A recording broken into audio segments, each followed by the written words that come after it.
안녕하세요. 오늘 제 긴 이야기를 들으러 오셨군요. 사실 누군가에게 제 인생을 다 털어놓는다는 게 참 쑥스럽기도 하고 겁도 나요. 30년 넘게 살면서 제가 이름이 몇 개였는지 아세요? 무려 5개나 되었답니다. 어떤 이름은 살기 위해 지어냈고, 어떤 이름은 남이 강제로 붙여줬죠. 이름 하나 바뀔 때마다 제 가슴엔 피멍이 하나씩 늘어갔어요. 하지만 오늘 제가 진짜 제 이름 정윤선으로 여러분 앞에 섰습니다. 압록강의 차가운 물살부터 서울 강남의 화려한 불빛까지 제 구비구비 인생곡의 이야기 지금부터 시작해 볼게요. 편안하게 눈을 감고 들어주세요. 제가 살던 북한에서의 어린 시절은 참 묘했어요. 학교에 가면 우리는 세상에 부러운 게 없다고 노래를 부르는데 정작 집에 오면 배가 고파서 잠이 안 왔거든요.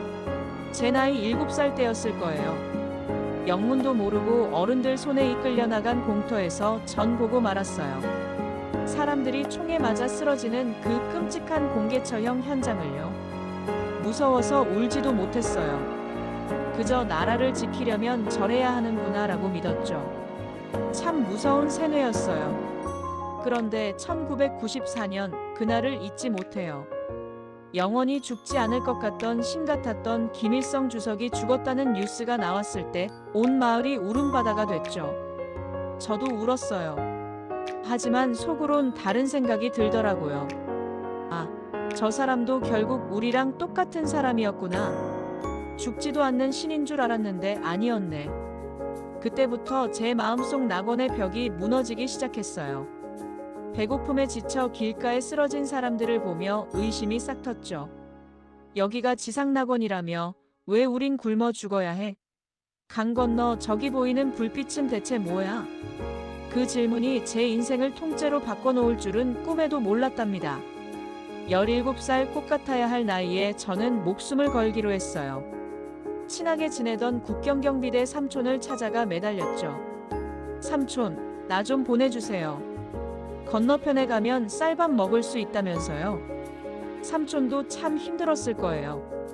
한참을 말없이 담배만 피우더니 결국 제 손을 꼭 잡아줬어요. 그리고 그날 밤 저는 어두운 밤 차가운 압록강 물속으로 몸을 던졌어요.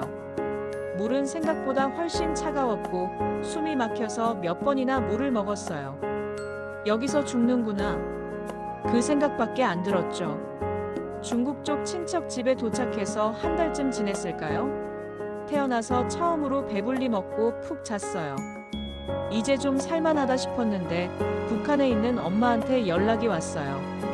목소리가 파들파들 떨리더라고요. 윤선아, 절대 오지 마라. 고위부에서 내가 중국 간 거 다 알았다. 지금 오면 우리 집안 다 끝장난다.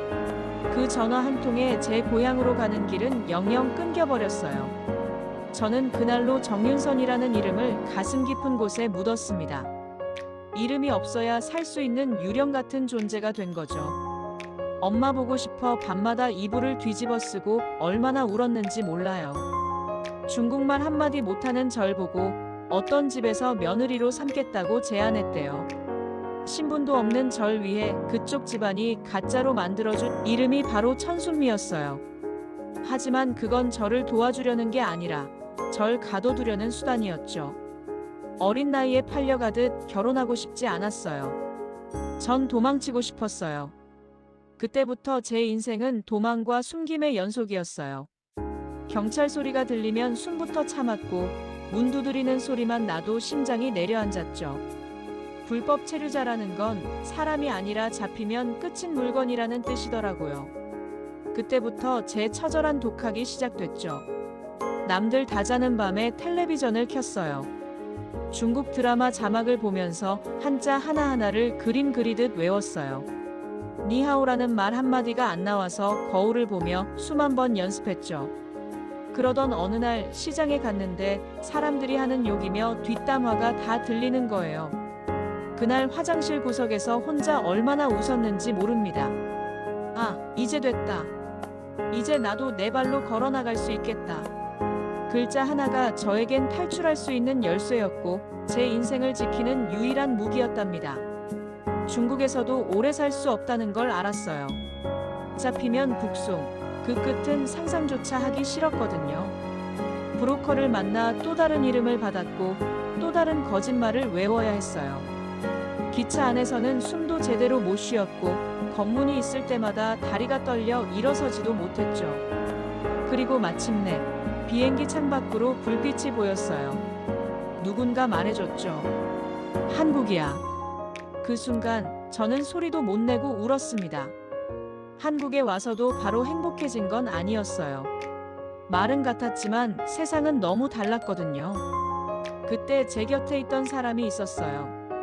햇빛을 등지고 서 있으면 괜히 후광이 비치는 것 같던 그 오빠. 쉬는 날이면 사람 적은 명소로 데려가 천천히 걷게 해주고 커피 한 잔 앞에 두고 한참을 말없이 앉아있던 시간. 손을 잡으면 여기선 안 잡아도 되라고 말해주던 사람.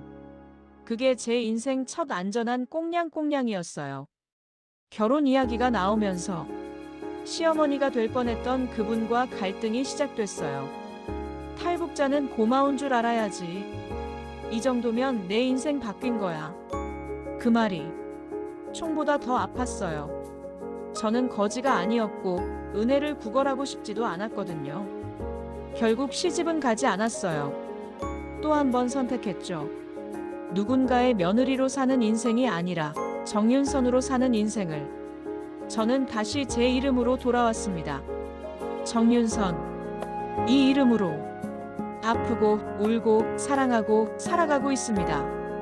오늘 제 이야기를 들어주셔서 고맙습니다. 어딘가에서 자기 이름을 잃고 살아가는 분이 있다면 꼭 말해주고 싶어요. 당신의 이름도 언젠가는 다시 찾을 거라고.